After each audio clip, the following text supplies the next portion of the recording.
Episode کے آغاز میں ایک بزرگ کو دکھایا جاتا ہے جو قلم سے ایک نقشہ بنا رہے ہوتے ہیں اور کہہ رہے ہوتے ہیں کہ یہ افواہ ہے کہ سمندر میں جسے عرب بحریہ صباحٹن کہتے ہیں اور ترک بحر روم ایک روح ہے جو کئی بادشاہوں اور سلطانوں کے تخت تک نکل گئی، لیکن قدیم زمانے میں گھڑ سوار جن کے سامنے یہ سخت دریا آئے تاہم انہوں نے اس دریا کو اپنی ماں کی گود سمجھا، نہ کہ شر کی بارش۔ انہوں نے ان پانیوں میں قلعے فتح کیے جنہیں وہ جزائر کا سمندر کہتے ہیں۔ ناظرین، تعارف کروانے کے بعد آخر میں وہ بزرگ کہتے ہیں اور ان بہادر بھائیوں کو باربروس کے نام سے جانا جاتا ہے۔ اس کے بعد ایک سمندر دکھایا جاتا ہے جہاں پر ایک کشتی موجود ہوتی ہے۔ اس کشتی میں کچھ لوگ سوار ہوتے ہیں اور وہ اپنے کاموں میں مصروف ہوتے ہیں۔ اسی دوران کشتی میں ایک جھٹکا لگتا ہے اور اس کے بعد عروج رئیس کی انٹری ہوتی ہے اور سب لوگ ان کی طرف دیکھنے لگ جاتے ہیں۔ اس کے بعد کشتی کو ایک زوردار جھٹکا لگتا ہے جس کے بعد عروج رئیس ایک اشارہ کرتے ہیں جسے دیکھ کر ایک سپاہی کہتا ہے جلدی سے جربہ جزیرے کی طرف موڑ لو۔ اس کے بعد عروج رئیس ایک سپاہی سے کہتے ہیں جب سے راستے پر نکلے ہیں زیادہ بوجھ کی وجہ سے ٹھیک نہیں جا رہے،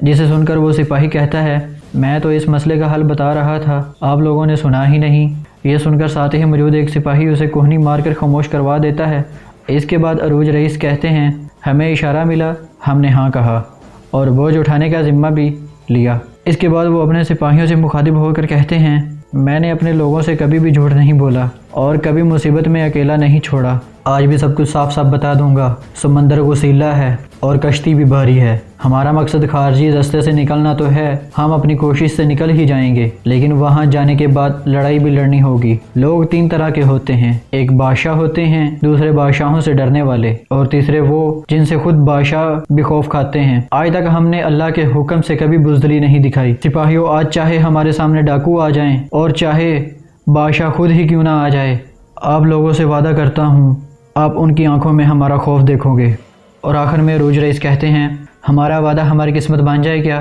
جس کے جواب میں تمام سپاہی کہتے ہیں ہمارا وعدہ ہماری قسمت مان جائے اور ہماری جانیں بھی قربان ہو جائیں۔ دوسری جانب میں کشتی میں کچھ لٹیرے سوار ہوتے ہیں اور انہوں نے کچھ لوگوں کو یرغمال بنا رکھا ہوتا ہے اور انہیں لاتیں مار رہے ہوتے ہیں اور ان پر ظلم کر رہے ہوتے ہیں۔ اس کے بعد ان کا سربراہ کہتا ہے یہ عثمانیوں کی کشتیاں یہاں سے گزر رہی ہیں، انہوں نے ہمیں دیکھا بھی ہے لیکن انہوں نے کوئی تدابیر نہیں لی، اس کا مطلب ہے کہ ان کے ذہنوں میں کچھ اور ہی ہے۔ یہ سن کر ان یرغمال لوگوں میں سے ایک کہتا ہے لگتا ہے یہ مسلمانوں کی کشتیوں پر حملہ آور ہونے والے ہیں، ہمیں کچھ نہ کچھ کرنا چاہیے، ہمیں اپنے مسلمان بھائیوں کو ان ظالموں کے ہاتھوں سے بچانا چاہیے۔ اس کے جواب میں دوسرا شخص کہتا ہے اگر ہم نے کچھ کیا تو یہ ہمیں مار دیں گے، جس کے جواب میں وہ کہتا ہے اللہ ہی جانتا ہے کہ انہوں نے کیا پلاننگ کی ہوئی ہے۔ ابھی یہ آپس میں باتیں کر ہی رہے ہوتے ہیں کہ وہاں سے ایک لٹیرا آتا ہے اور ان کی گردن پر تلوار رکھتے ہی کہتا ہے تم لوگ کچھ زیادہ ہی باتیں کر رہے ہو، اب تمہاری باتیں ختم کرنے کا وقت آ گیا ہے، اور اس کی گردن پر تلوار پھیر دیتا ہے۔ اس کے بعد وہ لٹیرا دوسرے لوگوں سے کہتا ہے اگر تم لوگوں میں سے کسی کو ہیرو بننے کا شوق ہے تو آگے آ جائے، لیکن ان میں سے کوئی آگے نہیں آتا۔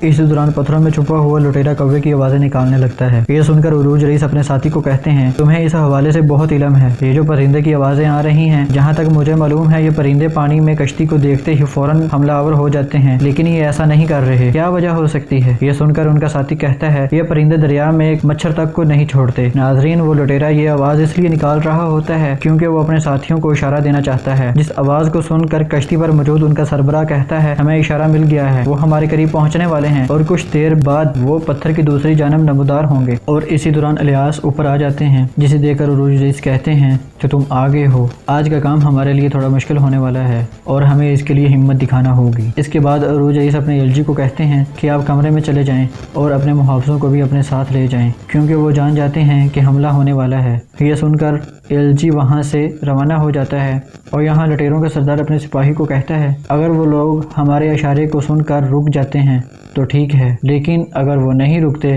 تو ہم انہیں نیست و نابود کر دیں گے۔ اور عروج رئیس اپنے سپاہیوں سے کہہ رہے ہوتے ہیں کہ ہر کوئی اپنی پوزیشن لے اور سب لوگ خاموش ہو جائیں۔ اس کے بعد انہیں دوبارہ آوازیں آنی شروع ہو جاتی ہیں، لیکن اس بار عروج رئیس اس لٹیرے کو دیکھ لیتے ہیں اور اپنا تیر نکال کر فوراً اس لٹیرے کو مار دیتے ہیں، لیکن جیسے ہی اس لٹیرے کو تیر لگتا ہے وہ عروج رئیس کی کشتی پر آ گرتا ہے اور عروج رئیس اس کے ہاتھ پر ایک نشان دیکھتا ہے اور وہ سمجھ جاتا ہے یہ مشہور لٹیروں کا نشان ہے۔ اور دوسری جانب لٹیروں کا سردار اپنے ساتھیوں کو کہتا ہے کہ مجھے کشتی نظر آ گئی ہے، اور اسی کے ساتھ اس کے ساتھی بھی کہتے ہیں ہاں ہمیں بھی کشتی نظر آنی شروع ہو گئی ہے، اور تھوڑی دیر بعد ہی دونوں کشتیاں آمنے سامنے ہو جاتی ہیں اور عروج رئیس لٹیروں کو کشتی کو دیکھنے لگ جاتے ہیں۔ اسی دوران الیاس لٹیروں کو کشتی کو دیکھ کر کہتا ہے یہ کشتی تو بالکل ہمارے جیسی ہے، جس کے جواب میں عروج رئیس کہتا ہے ہاں یہ کشتی ہمارے جیسی ہے، لیکن کون جانے اس میں کس طرح کے لوگ سوار ہیں۔ اس کے بعد وہ کہتے ہیں اب ہمیں لگتا ہے کہ ہم انہیں مار کر یا خود مار کر نکل جائیں گے، اگر یہ ہمیں مارنے پر تلے ہیں تو ہم ان سے لڑتے ہیں۔ اس کے بعد وہ اپنے سپاہیوں کو حکم دیتے ہیں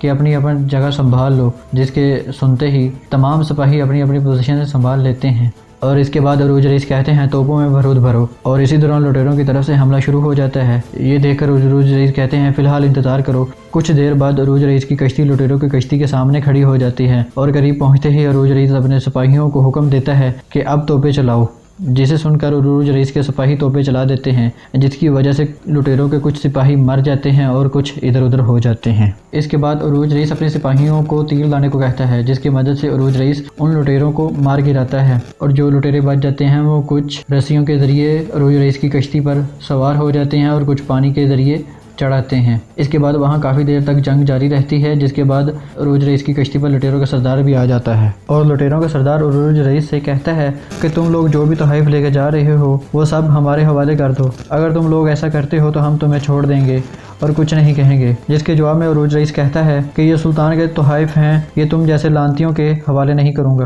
اگر تم میں ہمت ہے تو آ کر لے لو۔ یہ سن کر لٹیروں کا سردار کہتا ہے اگر ایسا ہے تو میں تمہیں دکھاتا ہوں۔ یہ سن کر عروج رئیس کہتا ہے تم جس سمندروں کے لٹیرے ہو میں اس سمندر کا بادشاہ ہوں، میں سمندر میں کئی سالوں سے رہتا آ رہا ہوں۔ یہ سن کر لٹیرا اپنے ساتھیوں کو عروج رئیس پر حملے کے لیے کہتا ہے۔ ایلجی جس کو کمرے میں بھیجا گیا تھا وہ اپنے سپاہی سے کہتا ہے کہ اتنے قیمتی تحائف کے ساتھ ڈاکوؤں کی زد میں آنا ہمارے لیے بہت بڑی خیانت ہے، ہمیں کسی بھی حال میں یہ تحائف ان تک پہنچا دینا چاہیے۔ جن کے جواب میں ان کا ساتھی کہتا ہے یہ خیانت نہیں ہے بلکہ یہ تو تجارت ہے۔ یہ سن کر ایلجی سمجھ جاتا ہے کہ یہ ان کا ساتھی نہیں ہے بلکہ یہ ڈاکوؤں کا ساتھی ہے۔ اس کے بعد وہ غدار ایلجی کو قتل کرنے کے لیے آگے بڑھتا ہے، لیکن اسی دوران الیاس پہنچ جاتا ہے اور وہ غدار کو ختم کر دیتا ہے۔ اس کے بعد الیاس کہتا ہے کہ ہماری کشتی پر خیانت کرنے والوں کا انجام بالکل ایسا ہی ہوگا، اور آخرکار عروج رئیس اور اس کے ساتھی تمام لٹیروں کو مار گراتے ہیں، اور آخر میں لٹیروں کا سردار ہی بچتا ہے۔ جس کے بعد عروج رئیس اس لٹیروں کے سردار سے کہتے ہیں تم نے آج تک جتنے بھی مظلوموں پر ظلم ڈھایا ہے